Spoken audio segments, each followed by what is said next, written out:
Et puis ce lundi est la journée internationale des droits de l'enfant. Elisabeth Borne est attendue dans un centre de l'Office de lutte contre les violences faites aux mineurs. La Première ministre doit annoncer l'augmentation des effectifs de cette agence ainsi que 21 autres mesures, parmi lesquelles le renforcement de la formation des professionnels de l'enfance pour les sensibiliser aux violences sexuelles. Et en la matière, l'exemple nous vient des États-Unis. Aviva Fried. Oui, alors les affaires de pédophilie dépendent le plus souvent des juridictions de chaque État, donc les peines varient selon que vous êtes en Alabama, en Californie ou en Floride. Mais en règle générale, pour les crimes les plus graves, cela peut aller de 15 à 25 ans de prison, voire la perpétuité.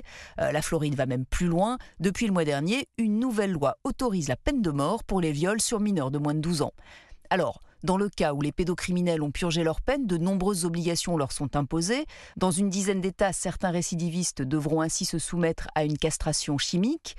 Mais dans tous les cas, les pédocriminels ont interdiction d'avoir un emploi qui les mettrait au contact de mineurs. Ils n'ont même pas le droit d'habiter à proximité d'endroits fréquentés par les enfants. Et puis surtout, ils doivent s'inscrire sur un registre de délinquants sexuels, des registres qui doivent être mis à la disposition du public. D'ailleurs, à Halloween, chaque année, les autorités à travers le pays publie des cartes locales avec les adresses de ces pédophiles pour qu'aucun enfant n'aille sonner à leur porte pour réclamer des bonbons. Aviva Fried, correspondante d'Europe 1 aux États-Unis.